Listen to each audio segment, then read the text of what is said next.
আজকে বাংলাদেশ সে পবিত্র জায়গা সংসদে গণভোটের মাধ্যমে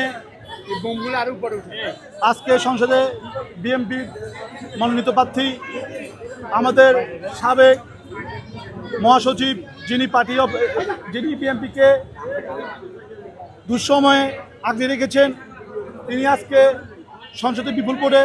আজকে আমরা খুবই আনন্দিত। শুধু আমরাই আনন্দিত নয়, সারা বাংলাদেশের ছাত্র দলের প্রতিটি নেতা কর্মী আজ খুবই আনন্দিত। আপনারা জানেন, বাংলাদেশের ভারপ্রাপ্ত মহাসচিব হিসাবে মনোনীত করা হয়েছে আমাদের যিনি ছাত্র দলের সাবেক কেন্দ্রীয় ছাত্র দলের সাধারণ সম্পাদক এবং কেন্দ্রীয় ছাত্র দলের সভাপতিত্বের দায়িত্ব পালন করেছেন, যিনি আমাদের ছাত্র দলের সোনালী ফসল।